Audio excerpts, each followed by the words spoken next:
All right. Welcome to the Deconstructing Data Podcast. I'm Jessie Lezak, CMO at BDEX, along with co-host Joshua Morgan, marketer extraordinaire, and of course, David Finkelstein, BDEX's co-founder and CEO.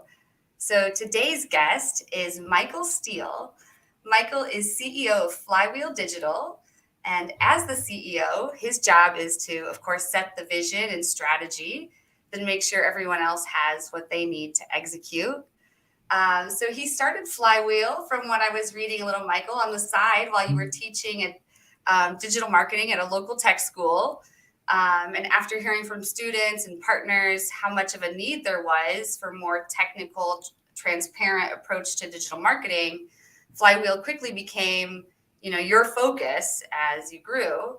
So before that, you founded and sold The Good Stuff, and before that, worked for a SaaS startup. So thank you so much for being here, Michael. We really thank you for having me on. I'm really excited to be here. Absolutely. If you don't mind, could you please just start from the beginning and tell us your full story and, tell listeners a little about Flywheel and how you help people there? Yeah, totally. So I've been in digital marketing for a long time now, so since about 2007.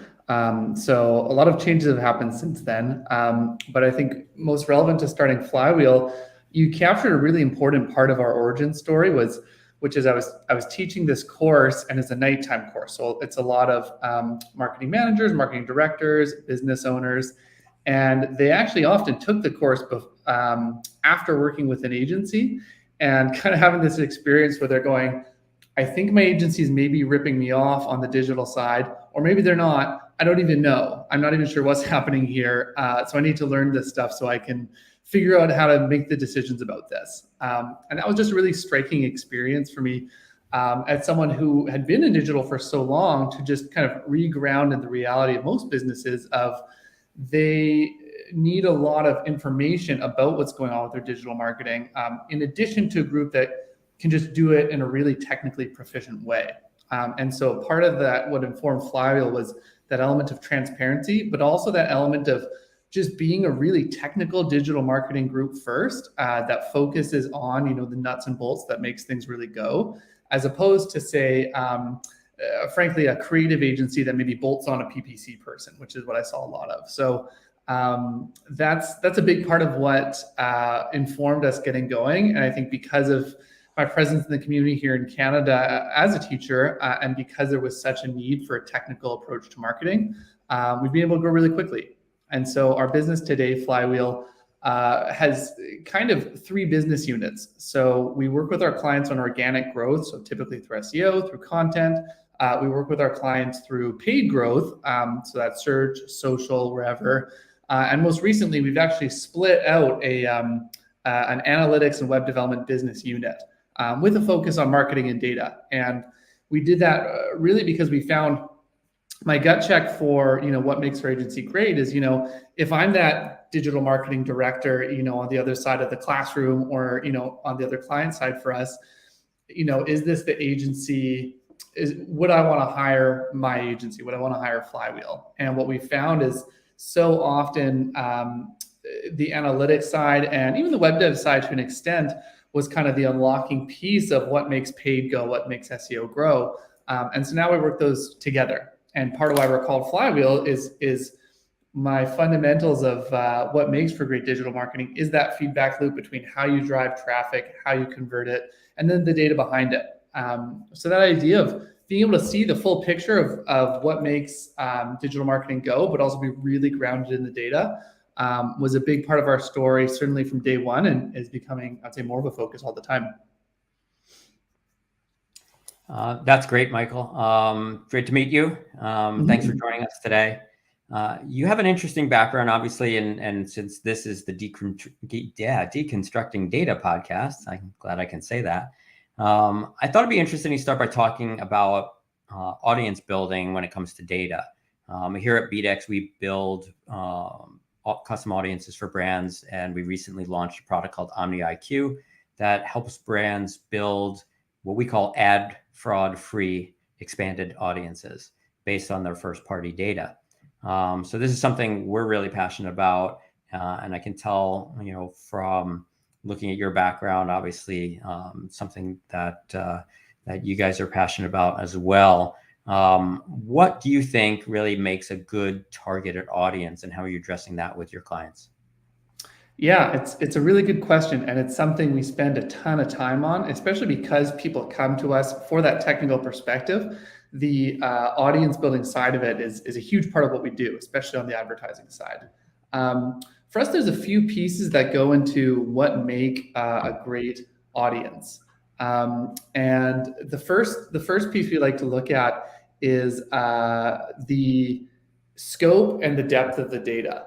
And so what I mean by that is broadly with advertising, when you're targeting a very small group of people, it's highly targeted, which is nice. And a lot of people think digital marketing is, focusing on very, very small amounts of people. Although that's part of the case, in reality, what that means is your ads get very, very expensive. You have to overpay to reach a very small audience. And so a lot of what we look at is how can we actually reach a wide amount of people that still are relevant in a lot of different ways, and then allow kind of the ad algorithms to do the work of finding the people within those large audiences that are most likely to buy. And so what that usually looks like is lookalikes. And you mentioned you have a lookalike product. We certainly do some demographic or even retargeting style audiences, and we can talk about that. But lookalikes really are foundations, and a big part of what we find makes for good lookalikes is the scope of the data. So do we have a wide audience that we're reaching? Do we have a wide data set that we're pulling from? But then also, what's the depth of that data that creates the lookalikes? And so what I mean by depth is one way to create a lookalike audience, and to take a step back by lookalike, of course, we mean, here's this set of people that took this action or did this thing, find more people like these. And one version of that is, here's the set of people that clicked our ad. Find more people like the people who clicked our ad. And that's got a great scope of data. There's probably a lot of people that have clicked your ad. What we try to get more towards is deeper data, people who have taken higher intent. So for example, of course, the ultimate depth of data is people who have bought your product, filled out your form to request a demo, or taken that even further down the line, not just people who have bought your product, people who have bought your product 10 times or have been a customer for 5 years. And the deeper you can go while still having a good scope of the data, we find is kind of the balance we're constantly playing with. And what we'll experiment with our clients is, e-commerce is an easy one to use as an example. Add to cart, there's usually a lot of people that have added their product to the cart. That gives you a great scope, but is it deep enough compared to just creating a lookalike based on purchases? And every client's got a different data set. And a lot of what we do is that balance of how wide is our data set and how deep, how close to being kind of the perfect customer are they? And I think that's one of the biggest levers for thinking about audiences, and it certainly ties in with your new product. Yeah, it's a great point, and depth of data is really important, and that's I think that's something that we really focus on with our customers, is helping them understand that building a model is not just looking at demographics. You gotta go a lot deeper than that, and you have to know where the data came from, and the whole thing that we talk about with the ad fraud free guarantees, that a lot of data people don't realize is tied to ad fraud. And so there's a lot of bad data out there. And so when you're building a model, if you're building a model based on that bad data, what are you going to get? Bad data in, bad data out, right? So that's those are important points you make, and definitely a big part of our focus as well. Mm-hmm. Yeah, totally agreed. Absolutely. So good stuff. I have a question for both David and Michael. So what do you both think the future of ad audience building has in store for advertisers? Yeah, maybe I'll take the first stab at it. Then David, I'd love to hear your thoughts too. Part of what I'm starting to see now is I think of different kind of epochs, if you will, of digital advertising, and in the internet, epochs are really only about 5 years. And where it really started was what I call that hyper targeting time, where people were really focused on, hey, we can target really specific demographics on the internet. That's really cool. Like, let's get in really targeted. And then I think there was another era, up until a couple of years ago, where lookalikes were so powerful that a lot of targeting was kind of done for you in a sense, where you could really rely on on the algorithms, whether it's Facebook or someone else, to just say, here's our customers, really high level, take it and run with it. What we're starting to see now in a new epoch is a couple things. The idea of algorithmic lookalike targeting is still really, really relevant and powerful. But the data sets that typically powered it, those third-party data sets, are changing.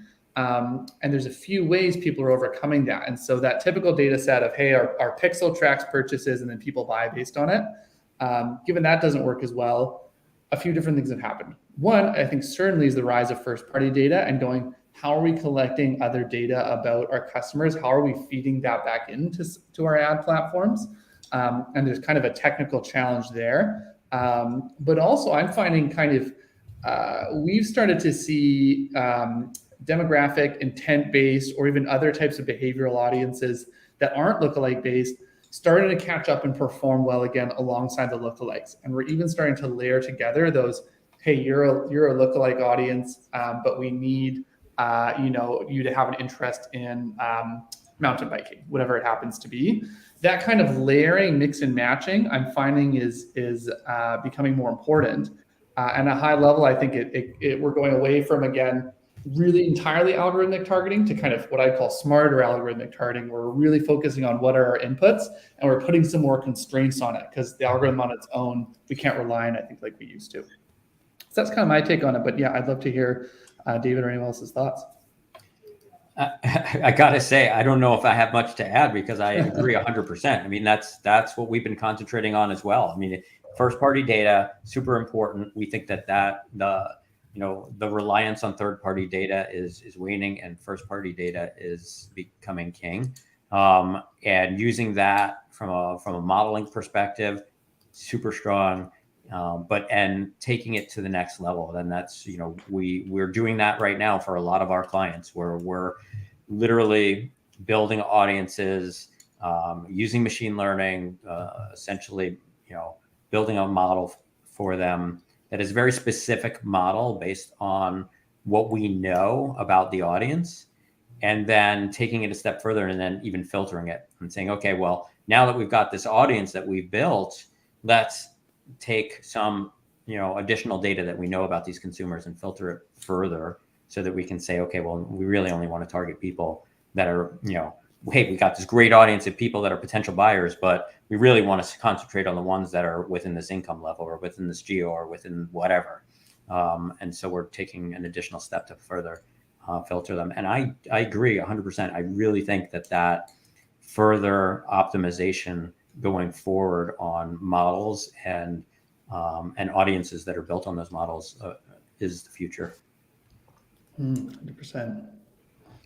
So, Michael, I just want to say we have kind of a kinship, because I'm a former educator myself, where I actually cut my teeth in marketing with BDEX. So David and Jesse have been fantastic to me and given me the opportunity to learn. And so in many ways, because it is a recent shift that I've had, like I'm still, really kind of getting to understand the basics. And so like when I think of like the ad audience building, I'm thinking more of like a demographic information. And so I'd be curious to hear kind of what you think about when it comes to demographics and other segments. Yeah, great question, and always happy to talk to a fellow educator, for sure, which I definitely also still consider myself one, despite having not done it in a while. I certainly try to find opportunities like this. So the question was, how do you define or think about demographic information? For me, it's I've actually stopped using the word demographic as much when referring to our targeting. I think demographic information in the traditional sense is your age, your location, maybe your gender, the stuff that you put on your passport application form. And that data is both really sensitive and somewhat unreliable online. We used to have a really clear sense of that for generally people online, whether through their Google profile or their Facebook profile. There's a lower percentage of people we understand that for now, whether because they just don't put their age online, because they're not able to infer it via tracking, whatever that is. So I am more often referred to what we call interest-based audiences. And so for us, that means looking at, again, whether it's Google or Facebook, and for our agency, that's the big two, how are we building profiles of people that are as psychographic as they are demographic, and we'll certainly still pull in those demographics, but look at a lot of the other interests that are really, really high signal for us. And so for us, that looks like, for example, the ads you've clicked on Facebook, the things you follow on Facebook, the websites that you visit maybe from Facebook or that have a Facebook integration, that's all interest we can pull, and Facebook pulls to say, this is a profile of who you are. That's the stuff we really look at. And when we say, often when our clients start with, can we create some demographic audiences? We will still say, you can only get so far with traditional demographics of age, gender, location. But when you layer on some of those interest level profiles, then you have really compelling data. And so we've shifted from demographic to interest-based data in that regard. That was all really great. I don't know if you guys saw, there was a comment that popped up, so I'm going to put it back up here. What are the skills marketers will need to adapt as data becomes bigger and more important? Will marketing teams need to hire their own data engineers to run platforms like BigQuery, Snowflake? When is it too technical for marketing? Great question by Jesse Aulette, who's a previous guest on one of our previous episodes. He's the founder of Lead Magic. So let me pull that off there. Anyone? Thanks, Jesse, for bringing that up. Personally, I think that what you're going to see is, just like there's so many MarTech tools out there that do all kinds of things. I think that you're going to see MarTech tools that, similar to BeatX's OmniIQ, performs machine learning for you and does, builds audiences for you and does all of these things, so that marketers don't all need to become data engineers or hire data engineers. That the tools will hopefully, do it for you. You'll just need to have an understanding of, what you need, what your input is and what your output is. I always think of everything as an input and an output. What are we starting with? And what are we trying to get to? And as long as you know that, you'll be able to figure out which tool is best for you. But I do think that there's already, like ours, some tools that are coming out, but, in the next 2 years, you're going to see a ton of tools coming out that are all audience building, machine learning based types of tools. Yeah, I think that's a great point. And how I approach this kind of question is, I think it's really important that marketers now learn to speak the language of data and learn how to work with people like data engineers, or just learn the principles behind it that allow you to make decisions, again, about audiences or about MarTech tools. And so you definitely don't have to be a data engineer. I don't think you even necessarily need to be able to write much SQL. But I think to understand, what does structured data look like? How does data related? And how does kind of more and better data equal more and better performance? I think that feedback loop is becoming really important. I think that is still a leap for a lot of marketers that previously didn't really have to think with that part of their brain, even in the digital marketing space. But I think more and more understanding the data feedback loop and the structure of data is becoming a key part of it. Good points. Absolutely. Okay. Well, was there anyone else wanted to add on that? Otherwise, I'm going to move on to the next question. Well, I was going to say, it just seems like regardless of what aspect of marketing you're in, whether it's the actual data itself or the creative part, that analytics side is becoming increasingly popular. Even if you take people that are marketing, such as like social media management, community engagement, and things like that, that need to at least embrace understanding of the data is becoming more and more important. Absolutely. Every time Josh talks about data, I'm always reminded of the data conversation, but I'll save that for another time. I'm curious, Michael, are you willing or will you share your tech stack, or specifically your ad tech stack? Like, what tools could you not live without? Yeah, 100%. So a lot of what we do day to day, frankly, lives in platform. Our ads managers themselves, they're in Google Ads, they're in the Facebook Ads Manager, and so on. And There is a level of being where the data is that's still super important. But there's quite a few things we've layered on top of that. So I'd break them into a couple buckets. So one is for kind of reporting, aggregation, and attribution. So understanding for ads in particular, how much money are our ads making, which is like the question everyone's trying to figure out. A lot of that we've originally done through Google Data Studio, which is a tool for anyone who's not familiar that aggregates whatever data sources you choose and just helps you put them in one dashboard, kind of like Tableau. And we still do use a lot of that. Our stack is evolving now to include a lot more of tools that are more built for that attribution right out of the box. So Google Data Studio, I think to put it another way, you can take the data and you can put it all in one place, and you can even say, this is how this data connects to that data. But there's not really an element of going, here's how this data, here's how much we should actually attribute from this data source to that. We're starting to look at other tools that do that kind of attribution work.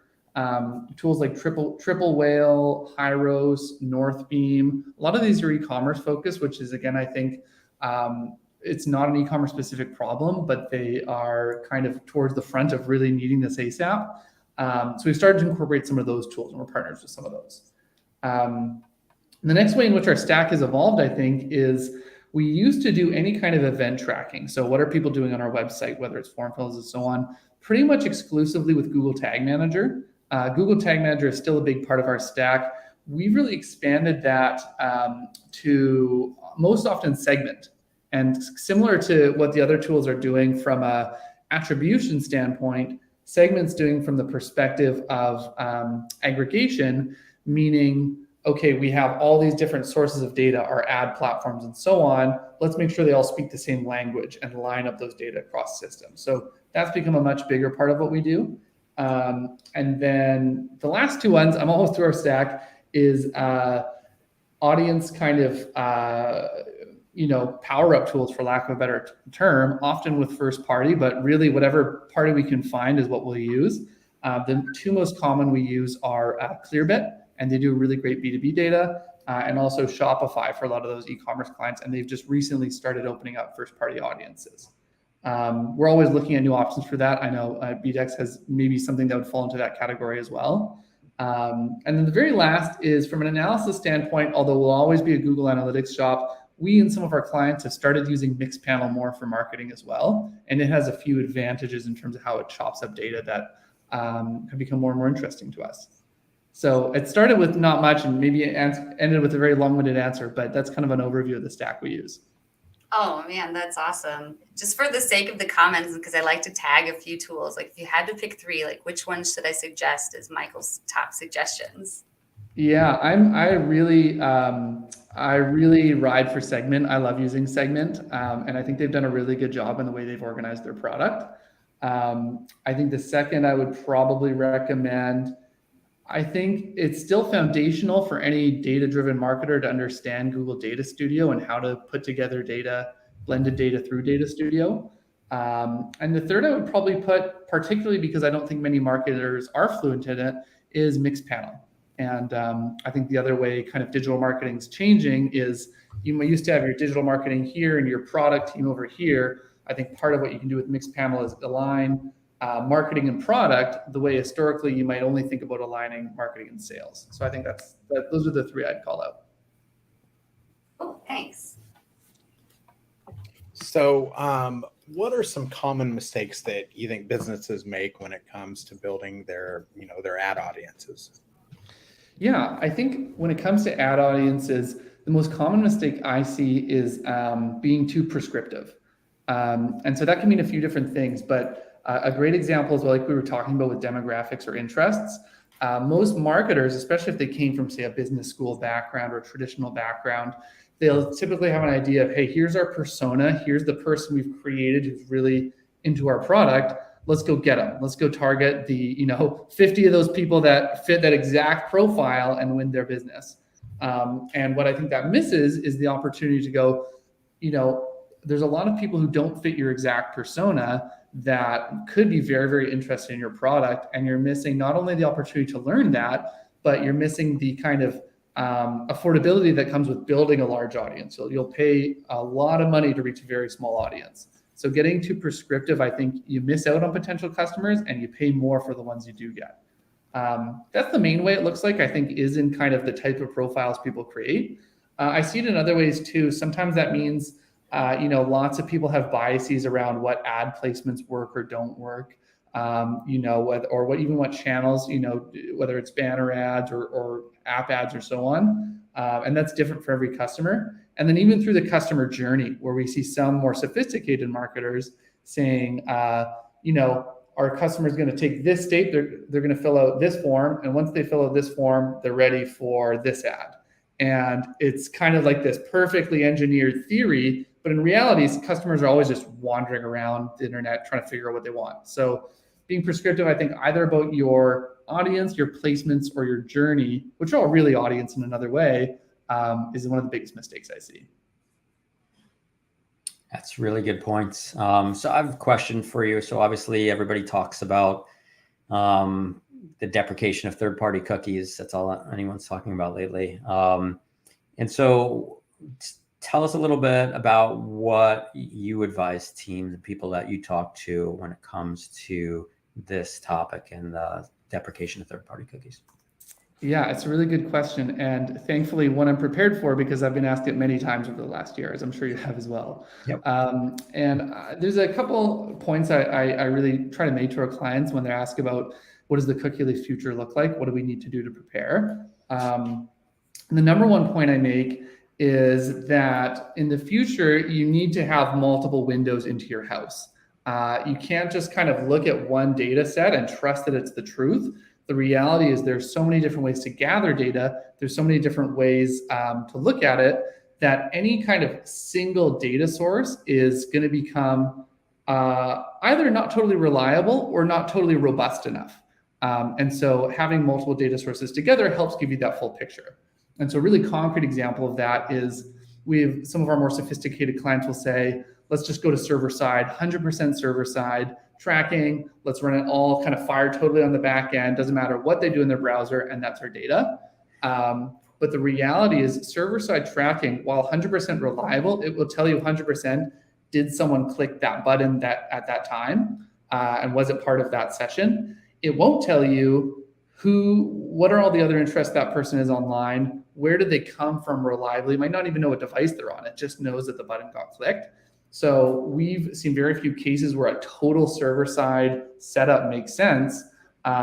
Browser side often fills a really big gap in terms of who are these people, and I don't think we're ready to get rid of that. And I think even in a cookieless world, there will be technical solutions to get some of that data. It may not be as reliable, so you do need server-side to line up with it, but I don't think browser-side tracking in some form is going to go away 100%. And browser side and server side are just two versions of data. The other way I think about it is a bit of as a return to traditional marketing, where one of the most valuable tools that was not that valuable, that's now very valuable again, is customer survey information. Why did you buy? Where did you find us? That type of validation against what you're doing across your actual, other structured web data can be a really, really valuable gut check. So I think the future and how you address it is having multiple sources of data for multiple purposes, not expecting them all to be one-to-one, but expecting that they'll help you kind of triangulate a truth, if you will, if such a thing exists in terms of web data. Yeah, good points. And what I hear you saying is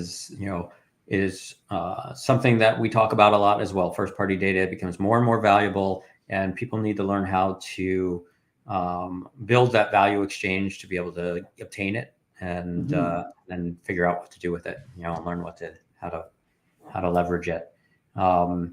So you talked a little bit about this earlier. One more question.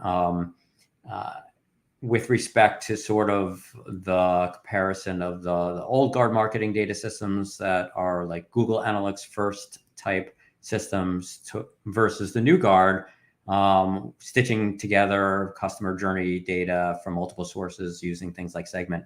Tell us a little bit more about, how you see that transition happening in the future. Yeah, totally. I know kind of part of thematically this podcast is about, the future of data and where it's going. I think this is a really important consideration in it. I think all the changes we've seen, whether they're in terms of privacy or tooling and so on, is I think helping people move past a couple wrong assumptions that they maybe used to have. One of the biggest, I think, wrong assumptions people have had that is now less true than ever is that your marketing data set is your website activity. And a lot of what the old guard of data looked like is, let's track everything we can through Google Analytics. Let's invest in making our Google Analytics setup as robust, as dialed in as possible, and really focus on a website first model of, our data is our website. And invest heavily in that. And there's a lot Google Analytics could unlock for people in terms of website tracking. But I think it's the old guard. And I think the reality that was always true, but now we have the tooling and I think the perspective to action it, is your data isn't your website, your data is your customers and your audience. And that means taking an approach that is still very much involving the website, but isn't only about your website anymore. It's about all the ad platforms that you're putting data on. It's about often your digital product or your physical product and your experience there, and that full customer life cycle that happens across social, that happens across product and all those different places. So taking that approach to data, which is instead of saying, let's make our Google Analytics try to capture everything, it's more, let's make our Google Analytics feed into our overall picture of who our customer is and what they're doing, is I think what the future of data looks like. And it's harder in a lot of ways, but I think it's much more accurate and robust to what marketing and to what this data actually means. So that's kind of a bit of a rant, I guess, but it's something I feel strongly about, and something I say often is, good technical marketing should line up with good marketing principles. And this is a way in which I think it's true. Marketers of all trades should be focusing on their customer instead of their website. And this is another way it presents itself. Yeah, it's harder in some ways, but it's definitely going to get easier over time. Mm-hmm. So totally agree with you. Yeah. Absolutely. All good stuff. I mean, you kind of already jumped into this a little bit, but is there anything you would add about what you think the future of data in advertising looks like? And also what makes you most excited or even paranoid about it? Yeah, I think I did kind of cover a lot of it with my rant before, but there is, I think, another piece of it that I think about in the future that makes me both excited and paranoid, particularly as an agency owner. And that's that historically the data we had was basically good enough with frankly very little instrumentation or investment. And so as a marketer, to a great extent, you could, have your Google Analytics set up. You could put the ad pixels on the website you need, and you could run your programs, and you could kind of know how well they were driving sales, and you could kind of know what was going on. And that wasn't totally true, but it was true enough that a lot of marketers didn't think about their data as something they really need to invest in. They just thought about it as something that was just there. I think what's really exciting now is most marketers, technical marketers, digital marketers, are waking up to, okay, our data is a few different things. It's a legal risk, it's a strategic advantage, and it's a resource. And so for all those reasons, we need to invest in it. And the investment I see marketers making in their data is really exciting, whether that looks like, their MarTech stack, the way they tag things out, or even just the way they think about it strategically. That level of investment is really exciting. Of course, the piece that makes me paranoid is, we certainly have experienced a bit, some clients or even prospects going, hey, Google Analytics, like I have that set up, it's free. Like my current data budget is zero. I have a massive ad budget, but I have a zero data budget. And part of where we need to educate them and where that paranoia comes from is, hey, like maybe you shouldn't think about your ad budget and your data budget as separate line items anymore. It's all part of the same feedback loop in the same process. But that education, of course, I enjoy education, but I think that's something that we'll have to overcome as an industry as the next few years to kind of get to that future state. That's a really great point. Yep. Thank you. So, Michael, quick question for you. But if you could go back with all the information you have now, and if you could go back to like day one of when you started, what is one or two pieces of advice that you would like to give yourself? Yeah, I think going back to the start and thinking about, I'll try to keep it in the world of data and technical marketing, or I could go a lot of directions. But I think the biggest one I would give myself is there's something that digital marketers, especially technical ones and analysts, love to say, which is that it depends. And I think the biggest piece of advice I would give is that's not necessarily good enough.